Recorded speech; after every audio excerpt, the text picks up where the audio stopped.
अमेरिकी F-35 और रूसी Su-57 दोनों की अगर काबिलियत को परखा जाए और दोनों को मैच किया जाए तो रूस का Su-57 अमेरिकी F-35 पर ज्यादा भारी पड़ता है, लेकिन F-35 को परखा जा चुका है और कई देश इसका इस्तेमाल भी कर रहे हैं। हाल ही में ईरान पर हमला करने के लिए भी F-35 का इस्तेमाल हुआ था। वहीं अगर Su-57 की बात करें, जो नया है, आधुनिक है, जिसको कहा जा रहा है कि ज्यादा अपग्रेडेड है, उसका इस्तेमाल केवल यूक्रेन पर हमला करने के लिए किया गया है। और इस बात को बिल्कुल माना नहीं किया जा सकता है कि यूक्रेन के पास उतनी ताकत वाला कोई भी एयर डिफेंस सिस्टम नहीं है। इसीलिए भरोसे के तौर पर और परखने के तौर पर देखा जाए तो F-35 ज्यादा भरोसेमंद है। किसी भी लड़ाकू विमान का अधिग्रहण सिर्फ क्षमताओं के हिसाब से नहीं होता, बल्कि जियोपॉलिटिकल फैक्टर भी काफी महत्वपूर्ण भूमिका निभाते हैं।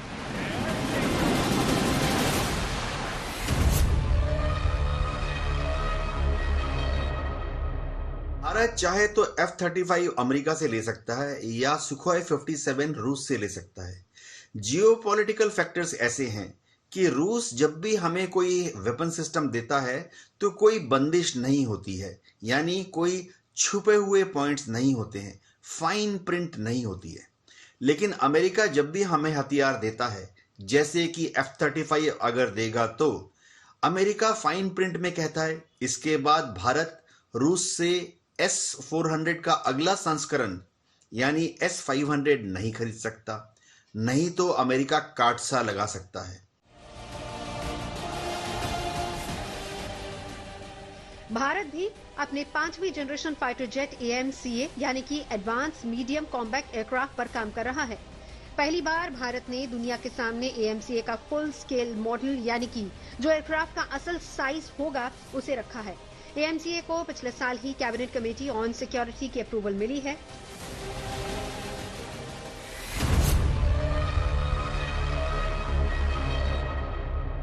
हमका फर्स्ट फ्लाइट 2028 एंडिंग को हो जाएगा फर्स्ट फ्लाइट का, और हम अभी डेवलपमेंट फेज में था।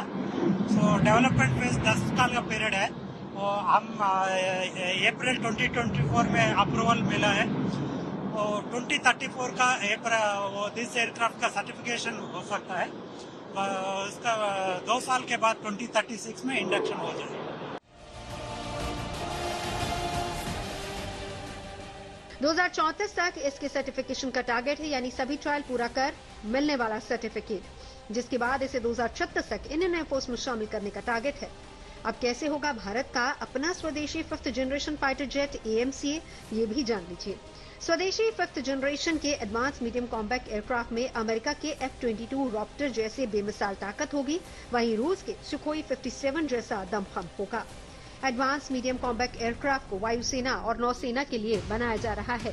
इंडियन एयरफोर्स इस फाइटर जेट के 7 स्क्वाड्रन बनाने की योजना बना रही है। Advance medium combat aircraft double engine वाला 5वीं पीढ़ी का मल्टी रोल प्लेन होगा, जिसका वजन करीब 25 टन होगा। इस फाइटर प्लेन को बियॉन्ड विजुअल रेंज मिसाइल के साथ क्लोज कॉम्बैट फाइट की क्षमता से भी लैस किया जाएगा। इसे स्टेल्थ एयर फ्रेम के साथ तैयार किया जाना है। DRDO और एरोनॉटिकल डेवलपमेंट एजेंसी AMCA इस पर मिलकर काम कर रहे हैं। Advance medium combat aircraft jet में DSI जोड़ा गया है। DSI में दुश्मनों के रडार को चकमा देने की क्षमता होती है। AMCA में एडवांस सेंसर जैसा डेटा फ्यूजन शामिल होगा। साथ ही ये इंटीग्रेटेड व्हीकल स्टेल्थ मैनेजमेंट से लैस होगा, जिसमें AESA रडार लगाया जाएगा। इतना ही नहीं, भारत के स्वदेशी एडवांस मीडियम कॉम्बैट एयरक्राफ्ट में सुपर मोबिलिटी के साथ कई उन्नत तकनीक भी शामिल होंगी। 5वीं पीढ़ी के लड़ाकू विमान उन्नत किस्म के मल्टी रोल फाइटर जेट होंगे, जिसमें हवा से हवा और जमीन पर हमला करने की ताकत है। साथ ही ये प्लेन परमाणु हमला करने में सक्षम है।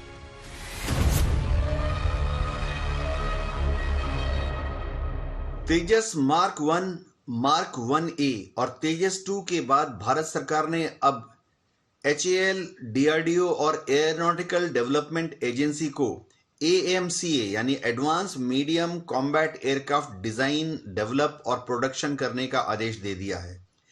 AMCA जब बनेगा तो ये दुनिया के बेहतरीन करीबन 5th जनरेशन फाइटर एयरक्राफ्ट में से एक होगा। इसमें बहुत ही बेहतरीन एयर टू एयर रेडार होगा, शानदार एयर टू ग्राउंड और एयर टू एयर मिसाइल होंगी जो कि दुश्मन के फाइटर विमान को सैकड़ों किलोमीटर दूर से शूट डाउन करेंगी। जो एयर हेडक्वार्टर का ASQR है यानी एयर स्टाफ क्वालिफाइंग रिक्वायरमेंट, उसमें AMCA में स्टेल्थ कैपेबिलिटीज की भी मांग की गई है। लेकिन भारत शायद अभी भी अगले 5 साल या 10 साल में एक पूरी तरह से बढ़िया फ्रंट एस्पेक्ट या ऑल एस्पेक्ट स्टेल्थ विमान बनाने की टेक्निक नहीं है। ऐसे में AMCA में कुछ स्टेल्थ प्रॉपर्टीज होंगी जिससे दुश्मन के विमान को कुछ हद तक AMCA को ढूंढने में थोड़ी सी दिक्कत होगी, लेकिन ढूंढ तो लेंगे ही। आने वाले वक्त में भारत 5th जनरेशन का स्वदेशी सूरमा तैयार कर लेगा, जिससे भारत दुनिया के उन शक्तिशाली देशों की कतार में शामिल हो जाएगा जिनके पास 5th जनरेशन के फाइटर प्लेन्स हैं। हालांकि मौजूदा वक्त में भारतीय वायुसेना के पास चुनौतियां भी काफी ज्यादा हैं। भारतीय वायुसेना की लड़ाकू ताकत घटकर सिर्फ 31 स्क्वाड्रन रह गई है, जबकि भारतीय वायुसेना के पास लड़ाकू विमानों की 42 स्क्वाड्रन होनी चाहिए।